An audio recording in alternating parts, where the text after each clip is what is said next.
In the cold, forgotten alleys of a small town, a hidden story waited, one that had long been entangled in the past of a restless, lost soul.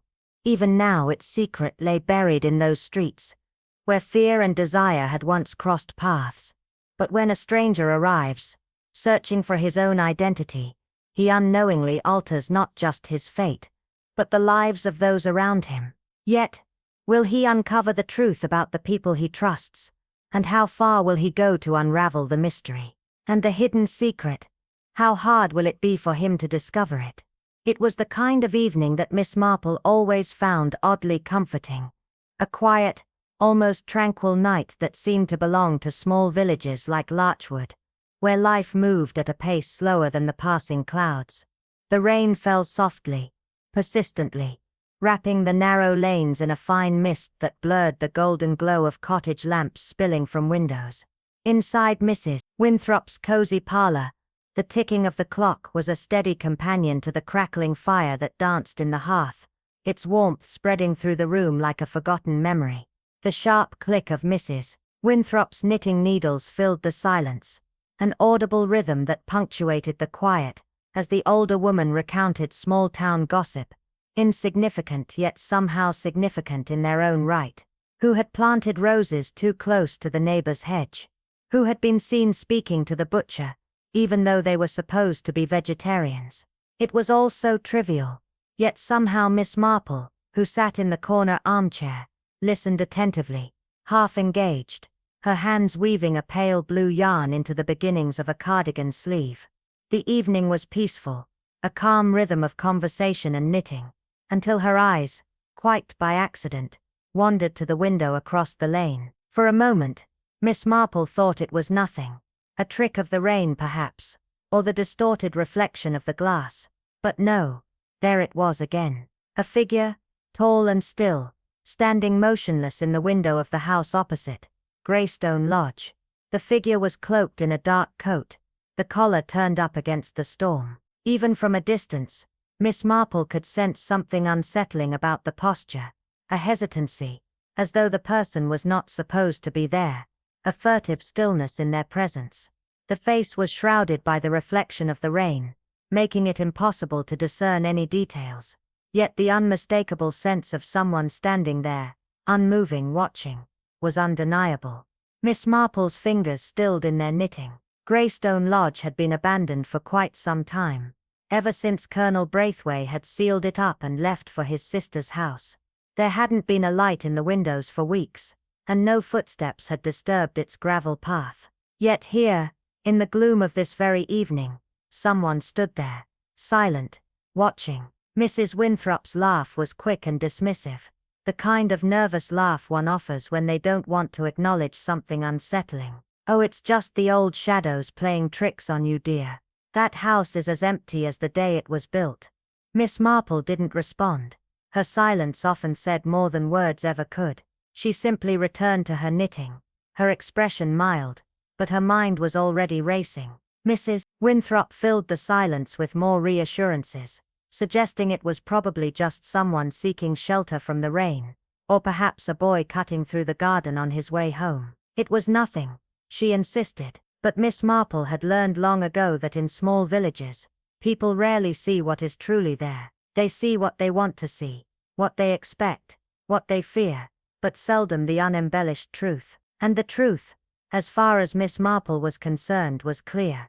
Someone had stood in that window, and they hadn't just been there by chance. As the evening wore on, and the rain softened to a faint whisper, Miss Marple, ever so casually, broached the subject again. Her tone was as casual as if she were asking about the vicar's rheumatism. "When did you say the colonel left?" she asked, her knitting needles never faltering in their rhythm. "It's been weeks now, hasn't it?"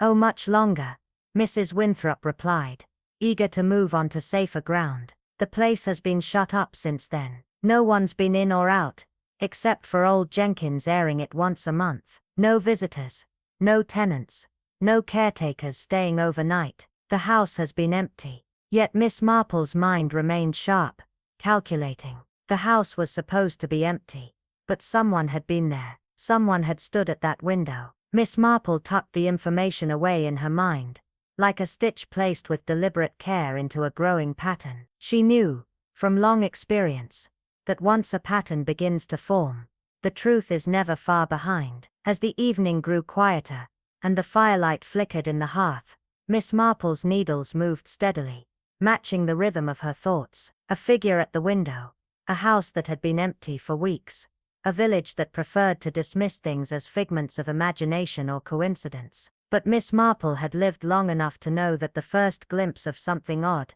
no matter how fleeting, was often the first clue in a much deeper mystery. And in that moment, she was sure this was no coincidence. The truth was out there, hidden in the shadows of Greystone Lodge, and Miss Marple would be the one to uncover it, no matter how much the rest of the village tried to look away. The night was thick with an eerie stillness that only deepened as the hours passed. Miss Marple, ever alert to the subtleties of human behavior, found herself drawn once again to the window of Greystone Lodge, the solitary figure she had glimpsed the night before still haunting her thoughts. The rain had stopped, but the darkness lingered like an unspoken secret between the village and the world beyond. Though the windows of the old house appeared unassuming in the quiet dawn, Miss Marple could still see it in her mind's eye, the shadow standing in the rain, unmoving, almost as though waiting for something, someone. The cardigan sleeve she was knitting lengthened under her steady hands, each stitch methodical, as though each thread tied her more closely to the unraveling mystery that she knew had only just begun. The morning brought no comfort. Though the rain had lifted, the village, still heavy with the damp scent of earth and wood, seemed to exhale in anxious anticipation. Whispers filled the cobbled streets faster than the dampness could evaporate. The news was already out. Colonel Braithwaite, the reclusive and enigmatic figure, who had lived for years in the looming silence of Greystone Lodge, was dead. Murder, the villagers whispered, as if it were the natural conclusion to everything they could not explain. Theories swirled in the air like autumn leaves, each one more improbable than the last. Had it been a robbery gone wrong or something more sinister? A grudge finally settled, an old sin that had been waiting to be uncovered. Mrs. Parsons, whose gossiping prowess was as renowned as her embroidery, swore she had always known something was off about that house.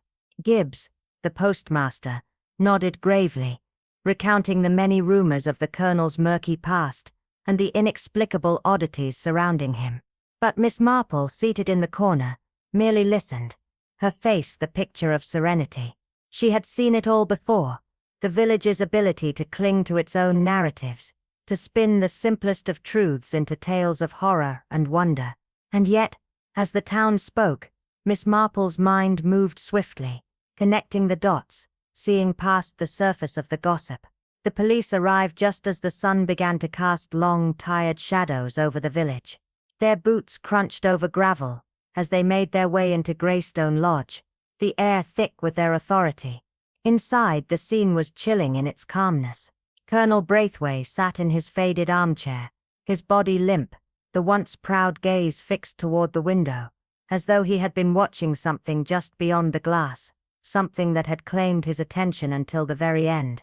No sign of a struggle, no chaos, just a single precise blow to the back of his head, swift and final. The room was undisturbed, except for the lifeless form of the colonel, and the tension in the air that refused to dissipate. Miss Marple stood at the gate, quietly observing the unfolding scene. The house, for all its history and whispers, had not once seemed violent. Yet now this quiet death in a quiet room would be the starting point of something much darker. Stories began to form almost immediately. Some said the colonel had hidden a vast fortune, gold sovereigns, carefully buried within the walls of the lodge, relics from his days in India. Others spoke of a family curse, a series of deaths that seemed to follow the Braithwaite name. But Miss Marple, as always, remained calm. She knew that the truth was rarely as grand as the tales people wove around it, and that the simplest explanations often hid the most dangerous truths. By midday, a maid from the house next door arrived at the police station, her hands nervously twisting her apron, her face pale as if she had seen something that would never leave her. She spoke of a shadow, someone slipping into Greystone Lodge well after midnight. But when pressed, Her description did not match the tall, deliberate figure Miss Marple had seen the night before. No, this figure was smaller, more hesitant, like someone unsure of their own purpose. It paused at the door, as though caught between the decision to enter or turn away. Miss Marple absorbed this new information, noting the contradiction. Two figures. Two different stories. Two very different versions of what had occurred that night. The police, however, were quick to follow the maid's version, the simpler one, the one that fit with their expectations. But Miss Marple knew better. She had lived long enough in the shadows of human nature to know that the first lie is always the most telling. And this was a lie. The figure she had seen had been deliberate, tall, purposeful, not hesitant or small. Someone was lying, and Miss Marple had a feeling it wasn't just about the identity of the shadow. The lie, as always, was the thread that unraveled the truth. As dusk fell, Greystone Lodge stood silent once more, its windows dark, its air thick with unanswered questions. But Miss Marple was not deterred. She could already hear the whispers of a truth that was far more dangerous than anything the villagers could imagine. There were secrets in that house, secrets buried too deep for even the Colonel to escape, and Miss Marple knew she would uncover them all. This, she was certain, was just the beginning. Greystone Lodge loomed at the edge of the village like a dark, brooding sentinel, its silhouette sharp against the overcast sky. The house felt alive, its walls soaked in secrets, each creak of the floorboards whispering the untold stories of those who had walked through its halls. It wasn't just a house, it was a keeper of memories, a witness to things better left forgotten. And now, with the Colonel Braithwaite dead under mysterious circumstances, the house seemed to hold its breath, waiting for the inevitable unraveling of its secrets. Miss Marple, sitting by the hearth in Mrs. Winthrop's cozy parlor, felt it too. The tension that had begun to seep into the village seemed to settle around her like a weight. Her knitting needles clicked with precision, the rhythmic sound a quiet contrast to the storm brewing in her mind. Outside, the rain had stopped, leaving the village washed clean, but it was a fragile peace, a peace that would soon be shattered. Greystone Lodge had seen much in its time, but Miss Marple knew it would see much more yet. Dark truths would come to light, and she, in her quiet, patient way, would be the one to bring them to the surface. The village of Larchwood had its own rhythm, its own pulse, and like all small villages, it thrived on gossip. Miss Marple had long mastered the art of listening, of asking questions without ever seeming to, a skill she honed over years of quiet observation. Every conversation, whether at the tea shop or the post office, was a chance to uncover a new piece of the puzzle. It was there, in the village's casual chatter, that she found the first clues about the Colonel. His reputation, it seemed, had been one of grudging tolerance. His money had been useful, his influence occasionally valuable, but his temperament, cold, unyielding. The Colonel had been a man who made enemies more than friends. Yet, even in death, his reputation was being twisted, turned into something darker. Miss Marple wasn't surprised. Villagers were quick to paint a picture of a man they had all too often tolerated rather than liked. But she wasn't fooled by the surface-level judgments. She knew that in a place like this, even the smallest detail could point to something much deeper. And it was during a routine chat with Mrs. Wilkins, who had the uncanny ability to mend fences and also stir up old unresolved tensions, that Miss Marple heard something that caught her attention. The Fentons. They hadn't spoken to the Braithwaites in years, not since the row over the orchard boundary. But there was more to it. A broken engagement. The Colonel's son, once betrothed to young Evelyn Fenton, had seen his future shattered in the blink of an eye, a rift that had only deepened the bitterness between the families. It was the kind of thing that festered beneath the surface, lying dormant until it erupted, and Miss Marple knew that long-held grudges often resurfaced when least expected, like weeds growing in a garden that had been left untended for too long. But even more telling was the milkman, of all people. While Miss Marple counted out her coins, he casually mentioned something that, though seemingly inconsequential, sent a chill down her spine. He had noticed lights on at Greystone Lodge, 2-3 nights in a row, he said. It was odd, considering the house was supposed to be empty. No one had seen anyone enter or leave. Yet there were lights. There had been someone inside. And that to Miss Marple was the final piece of the puzzle. The Colonel's death had been no random act. Someone had been there, in the house before the murder, and that someone had been hiding in plain sight. The maid's account, though helpful, was too vague. She had seen a figure entering the house late at night, but her description didn't match what Miss Marple had seen. A tall, deliberate figure, shadowed in the rain, moving with purpose. The maid's figure was smaller, hesitant, far less imposing. The discrepancies bothered Miss Marple. There was something wrong with the story. Something didn't add up. Back in the comfort of Mrs. Winthrop's parlor, the steady click of Miss Marple's needles continued, a reflection of her thoughts, methodical and precise. Every small detail. The bitter feud with the Fentons. The mysterious lights in a supposedly empty house. The conflicting accounts of who had been seen entering Greystone Lodge were like pieces of a larger puzzle she was slowly putting together. The Colonel, she now understood, was more than just a man with a temper and a fortune. He was a man with enemies, with a legacy of conflict, and the truth behind his death was tangled up in all of it. The village's chatter, the veiled hints of affairs long buried, all pointed to something far more complex than a simple murder. Miss Marple could sense it now. The threads of the story were beginning to take shape, and the pattern was darker than anyone could have imagined. And yet, she remained calm, her smile as serene as ever, for she knew, as she always did, that the truth, no matter how buried or obscured, always found a way to surface. It was only a matter of time. Their weaknesses were all too familiar.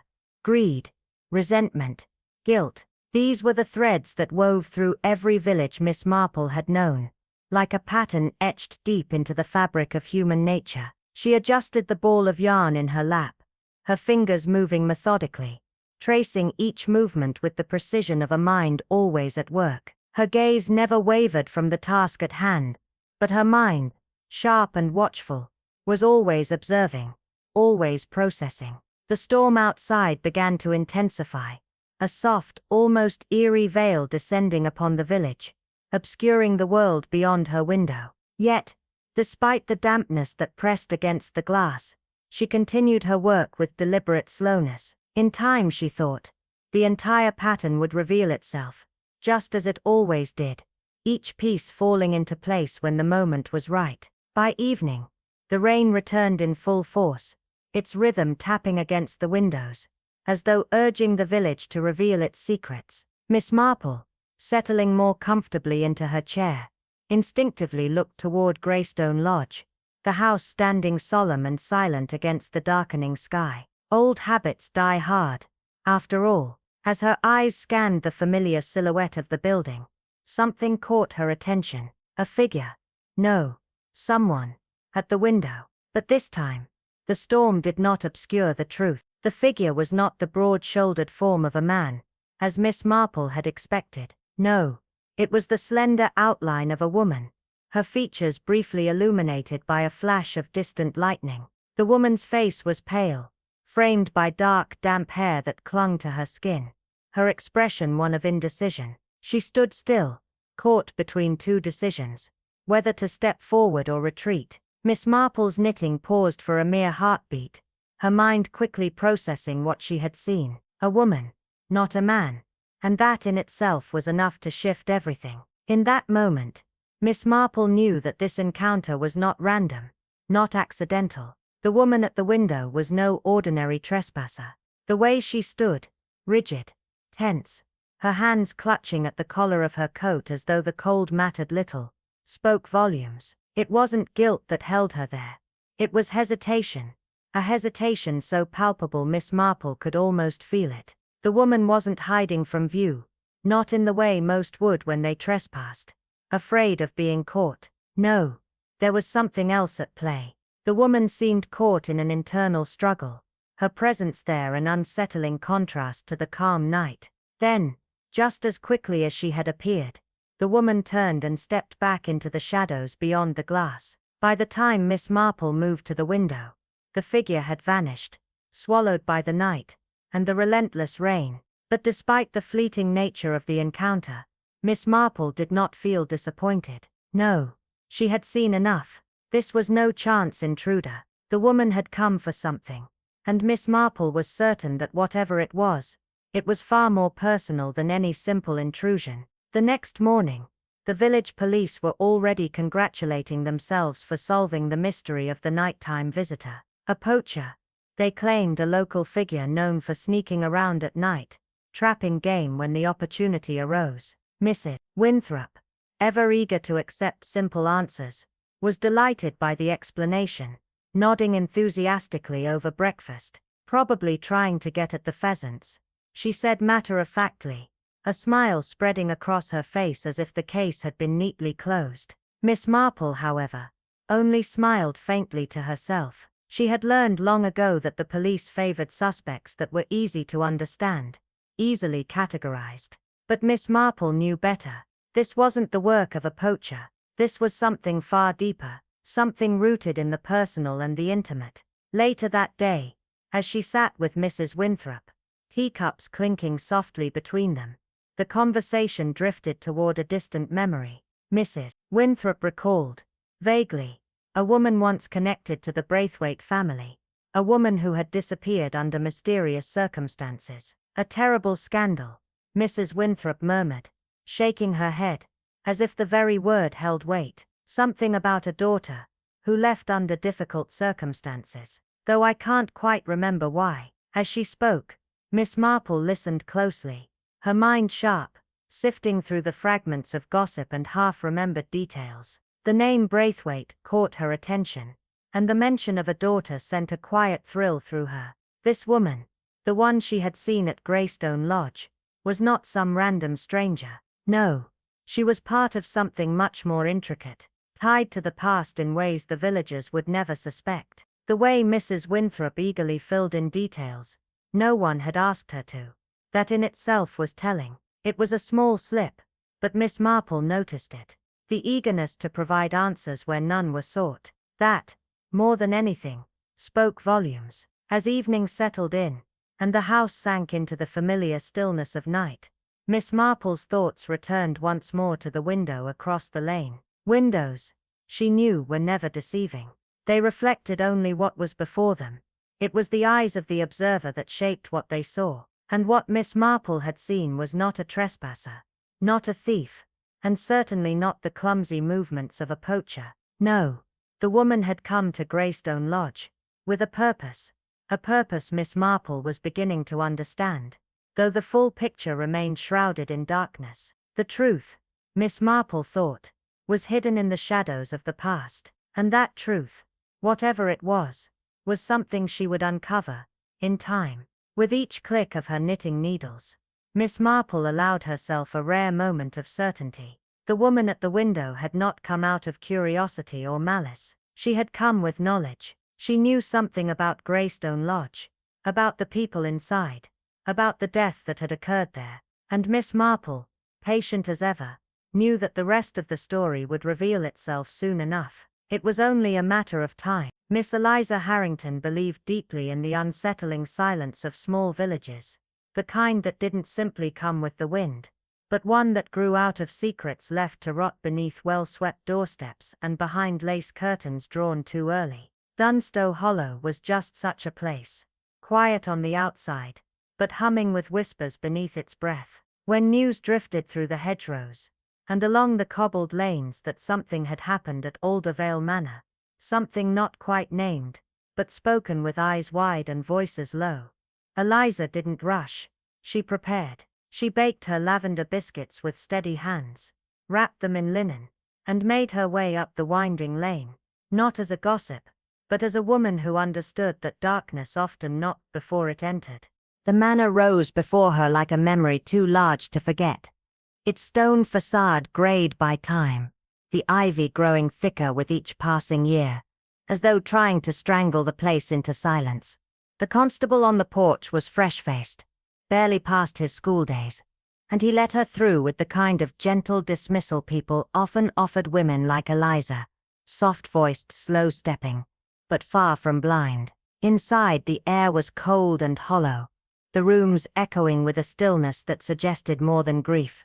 Her footsteps muted against the thick rug, led her through drawing rooms lined with dusty portraits and parlor chairs too stiff for comfort. She lingered long enough to notice details others might miss.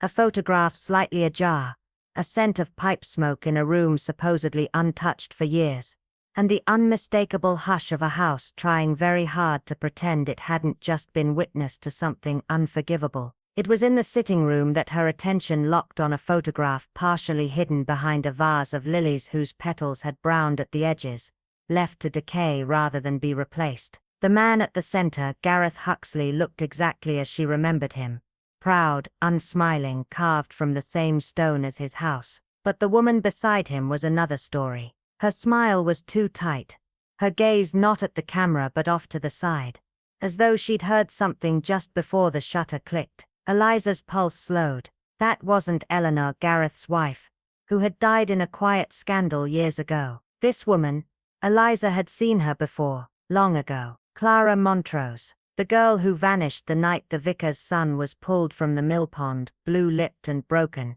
His death ruled a tragic accident, though no one truly believed it. Clara had disappeared shortly after, her name becoming a cautionary whisper, her memory twisted by rumor. Now, either she had returned, or someone was using her likeness to stir the embers of something old and dangerous. Eliza kept her thoughts close as she folded the photo back into her sleeve, and left the room with the same deliberate calm she had entered with. Later, over a cup of nettle tea at the apothecary's, Mrs. Albury confirmed what Eliza already knew in her bones. That girl brought trouble with her, she said, stirring her spoon in circles. And if she's back, it's not peace she's after, it's reckoning. But Eliza didn't believe in ghosts. She believed in timing, and someone somewhere had waited years to pull this thread. As she walked home through the narrowing dusk, mist curling along the path like fingers reaching from the past, Eliza felt the weight of the photograph against her chest, and knew this wasn't just about a woman's return. It was about the resurrection of a lie. The scream heard through the manor wasn't the first warning. It was just the one loud enough to draw attention. Something had been broken at Aldervale Manor. Yes, but it wasn't just glass. It was silence. And once that shattered, the truth, like blood, would find its way through even the smallest crack. At exactly 4:30, with the sky thickening into a bruised grey and the scent of coming rain hanging heavy in the air, Miss Edith Lamont stepped into the crooked doorway of Finchley's antique bookshop, not to browse, but to listen. The death of Gregory Pritchard, the village's retired magistrate, had unfurled through Marlow-on-Green like ink in water, quiet at first, then darkening everything it touched. On the surface, it was a simple fall down the cellar stairs, but Edith, with her years of reading human nature like dog-eared pages, sensed something far more deliberate. The villagers had already begun their subtle ballet of distraction. Mrs. Holloway at the bakery mentioned how the Pritchards had been a bit cursed, while old Mr. Dobbins at the pub told anyone who'd listen that Gregory had enemies, not the kind who shout, but the sort who wait. In whispered tones between weighing apples and folding laundry, Edith collected these fragments, noting how no one ever mentioned Gregory's estranged sister Eleanor, who had returned only a week before, claiming to make peace. Peace, Edith thought, was rarely the real reason people returned after 20 years. It was the widow Crispin who accidentally revealed the thread Edith needed to pull, mentioning that Eleanor had been seen at the Pritchard house the night of the fall, hours after she claimed to have left for the city. From there, the village's well-rehearsed tales began to unravel, revealing tiny discrepancies masked in polite conversation. The cellar lamp, supposedly faulty for weeks, had been fixed just days before. Gregory's will, revised only a month ago, left everything to Eleanor, despite years of estrangement. Edith, who never dismissed a misplaced emphasis or a carefully chosen silence, realized this wasn't about inheritance. It was about the past reclaiming its debt. An affair long buried had come back with Eleanor, one that tied Gregory not to scandal, but to blackmail. Someone had orchestrated the whispers to cast suspicion on Gregory's caretaker, young Thomas Reed, a boy with a temper, yes, but also the kind of poverty that made him an easy suspect. Edith recognized the hand behind the rumor. Someone clever enough to misdirect the entire village, spinning a narrative that aligned too perfectly, that excused too conveniently. This wasn't a clumsy killing. It was a narrative sewn with precision, with every word placed to serve the illusion of guilt. As Edith sat in her parlor that night, her fingers looping wool into quiet rows, her mind stitched the truth beneath the fabric of lies. She wasn't merely hunting a murderer, she was pursuing an author, a puppeteer who had composed a tragedy out of fear, and in doing so, underestimated the one woman in town who had spent her entire life listening, not to what people said, but to what they tried to hide. And when the final thread snapped, Edith intended not just to expose the killer, but to rewrite the ending entirely. As the storm coiled its fingers around the edges of Briar Hollow, its wind howling like a restless secret desperate to be heard, Miss Elira Thorncroft sat in her ivy-wrapped cottage beneath a patchwork quilt faded by time and memory, the rhythmic click of her knitting needles merging with the distant growl of thunder as though time itself was echoing her unease.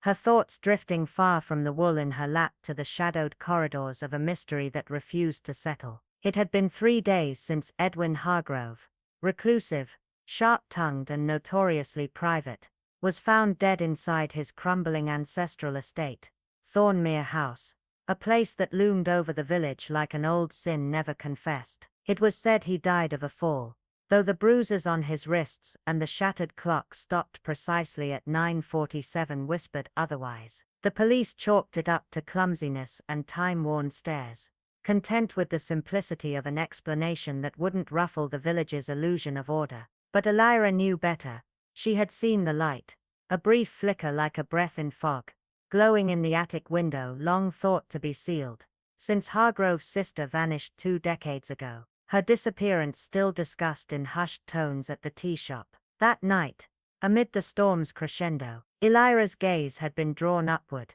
instinctively, just in time to catch the glimpse of a figure, tall, unmoving, not cloaked in panic or burdened by guilt, but utterly still, watching, waiting, as if the culmination of something long planned had just been set into motion. There had been no scramble for escape, no sign of tremor or regret, only the chilling patience of someone who knew precisely what they were doing. That memory gnawed at her, not with fear but with quiet urgency, for she had lived in Briar Hollow long enough to know the difference between what was seen and what was meant to be seen.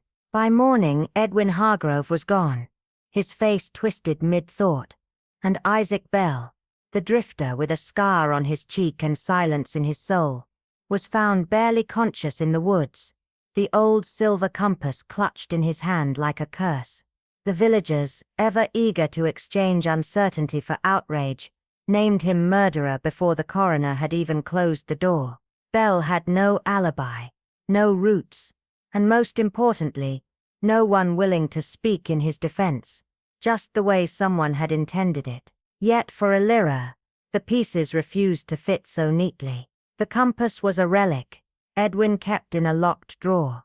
Bell, even if thieving, could not have known its worth or its place. More unsettling was how swiftly the housekeeper remembered seeing it last, and how her tears seemed to arrive half a beat too late. And the gardener's sudden recollection of a shadow by the pond, the same gardener who'd been deaf in one ear for 15 years, now claimed he'd heard a splash and footsteps and murmurs in the dark. Elira didn't see these as coincidences, but as a pattern, a carefully orchestrated quilt of lies meant to resemble the truth. Someone had stitched the evidence together with cold precision, feeding stories into the right ears, knowing the village would devour the fiction because it felt easier than facing a more inconvenient truth. The real killer, Elira suspected, wasn't some outsider drifting through the edges of their maps. It was someone woven deep into the fabric of the village, someone who'd spent years cultivating invisibility, perhaps even trust, a friend who brought soup when you were ill, a neighbor who borrowed sugar and never returned the favor. Someone close enough to Edwin to know his secrets, but clever enough to remain a shadow. The murder, Elira realized, was not just an act of violence, it was a narrative, rehearsed and performed for an audience, desperate for closure. And yet, like any performance, There had been a flaw, a flicker, a wrong line, a thread pulled too tight. The attic light had not been a ghost or accident. It had been a signal, a mistake, a single dropped stitch in an otherwise seamless pattern. As she stared into the fire, the flames dancing like memories too wild to tame, Illyra felt the truth curling at the edges of her thoughts. She would unravel the story the same way she unraveled her tangled yarn, slowly, patiently, and one thread at a time. Because stories, like knitting, only appear perfect from a distance, until you look close enough to see where the real work was hidden, and where the lies begin to fray. The wind whispered secrets through the overgrown hedges of Dalloway Lane as Miss Alara Finch sat quietly in the dusky parlour of her ivy-laced stone cottage, the dim golden flicker of her oil lamp breathing life into the worn lace curtains and faded photographs that lined the mantel like silent witnesses. Her tapestry lay half-finished across her lap, fingers moving with delicate rhythm, but her mind was miles away, unraveling truths with the same precise attention. The death of Alden Carow had sent a tremor through the roots of Rosebrook, not because of grief, but because it had come cloaked in such perfect timing. Alden, an old recluse known more for his roses than his warmth, was found lifeless amidst shattered glass and wilting orchids in his greenhouse. They said it was his heart, but Illyra had long since stopped believing in convenient endings. It was the details, the kind that whisper rather than shout, that disturbed her. A fallen gardening glove with no soil, a faint scuff on the brick path that led not to the greenhouse door, but to the hidden gate no one used, and the curious chill that lingered long after his body was found. But it was the return of Jasper Langley, Alden's long-estranged godson, that brought the storm. He arrived like a ghost resurrected, dapper in a storm-grey coat, smile polished, words dipped in honey, recounting stories of foreign lands and spiritual awakenings. He claimed he had changed. He said the past no longer haunted him. But Illyra saw through the fabric of that performance. Jasper had once been the golden boy of Rosebrook, until the orchard fire, the same fire that destroyed not just Alden's barn, but the future of Clara Marsh, a maid who had once loved Jasper with fierce, foolish loyalty. She vanished the night of the fire. Officially, she ran away, but unofficially, some said she screamed. And now, years later, Jasper had reappeared just as Alden altered his will, just as old memories stirred like dust beneath the floorboards. Illyra had noticed the scent first, not of cologne or travel, but the faint, unmistakable bite of hemlock on Jasper's gloves, and then the ribbon, a frayed green ribbon sticking from his coat pocket, identical to the ones Clara used to wear, tied in neat bows at the nape of her neck. Most dismissed it as coincidence. Illyra saw it as a message. She began to piece it together. Cryptic newspaper clippings folded into the pages of Alden's books, maps of the orchard marked in red, tucked behind cabinet drawers, and a parish ledger that showed strange donations from Alden, all made on the anniversary of the fire. The village had turned its face from the past, but Illyra had never stopped listening. Jasper had not returned for love, nor forgiveness, but to silence the last man who remembered. What Illyra uncovered next chilled her to her core. Alden had once struck a deal to save his estate from ruin by blaming the orchard fire on a tragic accident, and paying Clara's grieving mother to keep quiet. Jasper, expelled from the village in disgrace, had vanished into the world with nothing, except a growing bitterness. His return had nothing to do with redemption. It was the execution of a plan long in the making. One night, when the village slept beneath rain-slicked rooftops and wind tangled the trees like skeletal fingers, Illyra stood silently outside Alden's greenhouse, recalling the soft creak of the gate no one used. In her hand, a page torn from Alden's private journal, ink smudged but legible enough to damn Jasper entirely. It spoke of a letter received, threatening, furious, filled with old pain, and of a meeting Alden had agreed to on the very night he died. Illyra knew then that Alden hadn't died alone. Jasper had been with him, and more than that, so had Clara, or someone who still carried her ghost. Because beneath the cruelty, beneath the betrayal and silence, was a love that had once been pure, scorched by fire, buried by shame, and now unearthed by vengeance. Jasper had returned not merely to kill, but to end a lie that had poisoned them all. Hilara's fingers pulled the final thread through her tapestry with trembling certainty. She could see it now, the full terrible pattern. The murder wasn't the end. It was the final verse of a song begun long ago in whispers and ashes, and as the first light of dawn crept through the lace curtain, Hilara knew, once the truth was spoken aloud, nothing in Rosebrook would ever be the same again. On the night when a violent tempest devoured the serenity of Blackridge Hollow, as rain lashed against cobbled lanes like a fury long denied, and thunder bellowed across the hills like the roar of a wounded beast, Edith Lorne stood cloaked in darkness and dread, just in time to witness a secret unravel. Hidden beneath the overgrown hedges near the rusted iron gates of Hallowmere House, she had expected silence and shadows, not motion and escape. A figure bolted from the ivy-draped estate, silhouetted by a jagged bolt of lightning, and in that split second of illumination, her breath caught. It was not some skulking thief nor a desperate wanderer. It was Reverend Thomas Hale, the trusted shepherd of their village flock. His face a mask of dread, his clerical collar soaked and clinging to his throat like a noose. Edith, who had buried 3 children, and outlived a husband, was not easily shaken. Yet what she saw that night was not just a man fleeing. It was virtue unmasked. She said nothing. Not then. Instead she let herself vanish again into the rain, her feet retracing the path home with care, each step heavy with what she now carried. In her quiet cottage, the same hands that had once mended war uniforms now moved deftly across the fraying seams of her late husband's coat, but her mind was no longer tethered to grief. Instead it danced through memories and fragments, the unusual urgency of Reverend Hale's arrival that morning at chapel, his sodden shoes leaving ghost prints on the wooden floor, the faint scent of linseed oil on his cassock.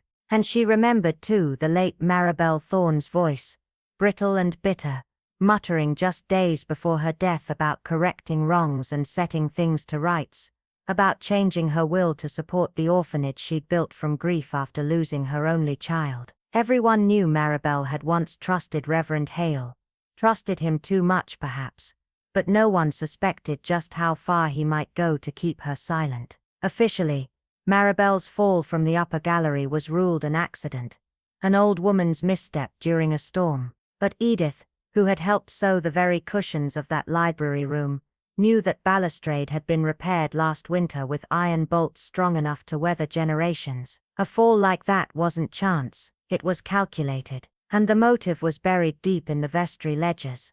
The same ledgers Maribel once hinted to Edith she intended to have a closer look at. But those ledgers had vanished the day after the funeral, just as Hale delivered a sermon on sin and redemption, his voice trembling not from divine inspiration, but fear. Yet the killer had missed something vital. Maribel had made copies. Not trusting anyone, she had hidden them inside the folds of an old altar cloth gifted by Edith herself. A cloth Edith had helped embroider with lilies and doves long ago, unaware that one day it would cradle a murder's secret. Edith found it by chance, searching for a brooch she'd loaned Maribel months earlier. There, pressed between the layers of sacred linen were the ledgers, numbers that didn't add up, names of donors long past, transactions redirected, and Hale's signature, repeated with such confident fluidity, it almost felt smug. The mask of piety began to crack. Days passed. Edith waited. She watched Hale closely, his smiles, his pauses, the subtle way he changed the subject when Maribel's name arose. He was too calm, too rehearsed, but he didn't know about the storm, about Edith standing in the rain, unseen, about the truth already slipping through the stitches of his lies. The villagers, meanwhile, clung to their illusions. Hale had baptized their babies, blessed their unions, wept at their funerals. But even shepherds can lead their flocks into wolves' dens. So on the following Sunday afternoon, as sunlight timidly returned to Blackridge Hollow, and the scent of honeysuckle mingled with tea and anticipation, the villagers gathered in Mrs. Penrose's sunroom. Laughter was sparse. Whispers clung to corners. Edith, seated beside the lace-curtained window with her ever-present needlework, looked the same as always, modest, unthreatening. But the air shifted the moment she set her sewing down. No dramatic outburst, no accusations flung like daggers, just a slow inhale, a pause and a voice as steady as winter rain. "It began," she said, "not with blood, but with ink." And like that, the truth spilled. A tale of greed-draped investments, of stolen donations and altered wills, of secrets buried in ledgers, and a murder hidden beneath thunder. The villagers listened, frozen, as the illusion they'd lived inside for years was unstitched thread by thread. And Reverend Hale, once their beacon of faith, sat pale, unmoving, the flicker in his eyes betraying the unraveling within. The room held its breath. No one stirred. And in that moment, Edith Lorne became something more than a witness. She became the reckoning. Years had passed in silence, years that scraped away at Eleanor's resolve until only the fragile urge to mend what was broken remained, driving her back to the house she once called home, where love had always come wrapped in cold silences and unspoken rules. She had returned not out of anger, but with a heart full of trembling hope, desperate to reconcile with the father who had both shielded and shattered her in equal measure. But fate, ever cruel in its timing, offered no redemption, only finality. By the time she stood on the threshold, the sky swollen with clouds and sorrow, he was already gone. Just beyond the study door, the man she both loved and feared lay motionless in his chair, the embers of the fireplace flickering like dying memories. And so it began. Not with a confrontation or apology, but with a window left slightly ajar, the scent of lavender and dust curling into the storm-chilled air. Eleanor stood in that dim hallway, heart thudding with uncertainty, unaware that behind those heavy drapes, secrets long buried were beginning to stir again. It was not vengeance that brought her home, but the faintest, most human of hopes. Yet as Miss Oldenbrook, the village's quietly feared historian of misdeeds, often said in her soft, knowing way, hope is the most patient predator. It waits until your guard is down before it pounces. In a village like Ashmore Hollow, where time moved slower and smiles were often sharpened with curiosity, secrets were not buried. They were preserved, like old letters and dried herbs, folded away in drawers just waiting for a careless hand to open them. And Eleanor's arrival, quiet though it was, had stirred something. Through lace curtains that fluttered with the gossip of unseen watchers, the truth began to leak, slow, like tea from a cracked cup. Eleanor found a box beneath her father's bed, not hidden, just misplaced in the way dangerous things often are. Inside were photographs of a woman she'd never met, letters signed with a name that was not her mother's, and one half-torn note that read only, "She knows." That night, as thunder rolled like judgment and rain carved lines into the garden soil, Eleanor remembered the look on Mrs. Whitcomb's face, the housekeeper whose eyes flickered every time the name Agnes was mentioned. The next morning, Mrs. Whitcomb was gone. No note, no farewell, just her apron folded neatly beside the sink. Whispers grew louder in corners where ivy crept and shutters groaned. The villagers recalled how the elder Whitcomb brother vanished one winter without explanation, how the gardener had once dug too deep behind the rose trellis, and was never seen again, and how Mr. Fenton, the solicitor who handled the estate, had developed a sudden and irreversible stutter after a single dinner with Eleanor's father. They were stories, of course, just stories, but Miss Oldenbrook, who collected stories like relics, knew how to read between the pauses. She visited Eleanor one evening, bringing with her a tin of almond biscuits, and eyes that missed nothing. They spoke of nothing significant, and yet, as Miss Oldenbrook left, she whispered almost fondly, "It's not always the dead who haunt us, sometimes it's what they leave unfinished." The next day, the study door, always kept locked, was found open. The fireplace, long cold, was lit again, and on the desk lay a second note, its ink still drying. "It wasn't me." Suddenly, the line between grief and guilt blurred like breath on glass. Eleanor had come seeking forgiveness, but instead she found a house that refused to forget, and a village too polite to ever speak aloud what it knew in its bones. Life resumed.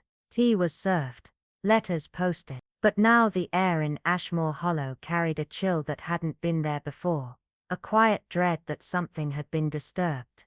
Miss Aldenbrook, before leaving on what she called a necessary sabbatical, packed her satchel with records, photographs, and a single lace curtain carefully folded. "They hide nothing," she said, "but they make us believe they do." And as Eleanor watched her go, standing once more at the window where it had all begun, she realized the truth didn't vanish. It only waited, silent and watching, behind the glass, as the train hummed steadily along the tracks, leaving Ashmore Hollow behind. The village, so picturesque and seemingly untouched, seemed to exhale in unison, its dark secrets settling back into the earth. The quaint cottages, the well-tended hedges, the sprawling fields, all of it appeared peaceful, idyllic even from a distance. Yet, Miss Marple, staring out the window as the scenery rushed past, knew all too well that beneath the calm, the serenity was merely a facade. The village, once alive with the murmurs of its hidden history, had momentarily paused to catch its breath. But now, as the train carried her farther away, she could almost feel the undercurrent of tension, the fragile truce that had been struck between its inhabitants and their collective silence. Life, as it often did in such places, would go on.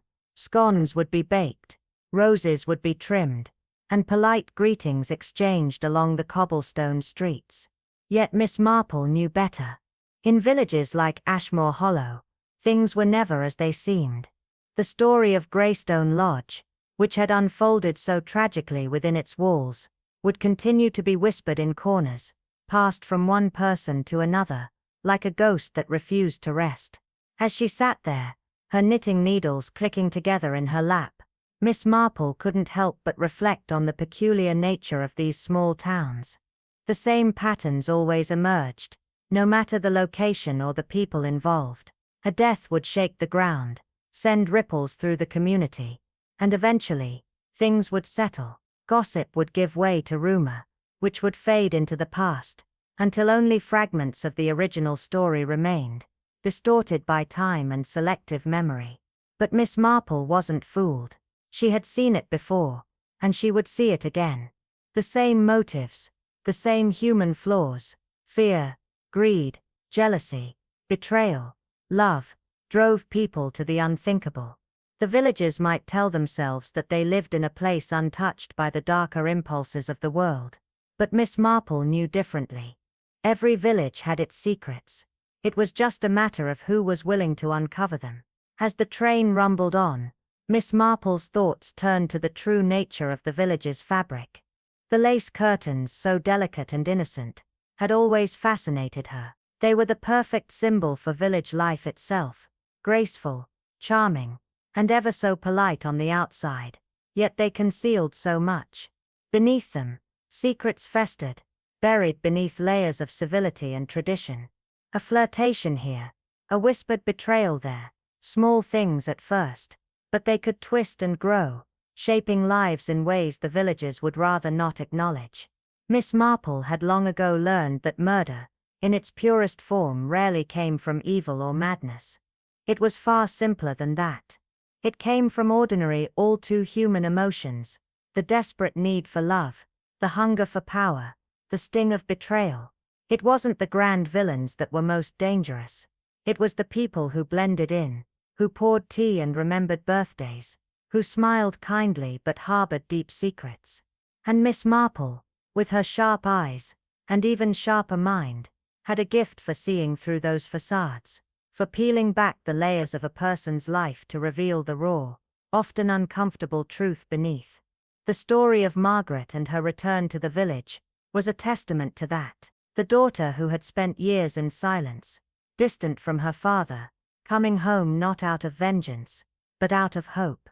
Hope that she might somehow mend the rift between them before it was too late. But as Miss Marple had known all along, hope was a fragile thing. And by the time Margaret arrived at Greystone Lodge, it was already too late. Her father, the man she had both feared and loved, lay cold and lifeless beyond the door. It wasn't vengeance that had drawn her home, it was the desperate desire for reconciliation, for a final moment of connection. But even that, it seemed, was denied to her. The village, of course, had its own story, one that was more palatable, more comforting to the collective conscience. The guilt of Mrs. Winthrop, who had been absent from so many gatherings, and had turned her back on the world, was neatly tucked away in the corner, rarely spoken of but always present. People were too polite to confront the truth head-on. And yet Miss Marple knew that the truth was never fully buried. It always came back, sometimes in ways no one could predict. But it came nonetheless. The story of Greystone Lodge, as dark as it was, would never fade entirely. It would live on, morphing into a cautionary tale, shared in hushed tones over cups of tea, passed down through generations until it became less about the facts and more about the legends that clung to it.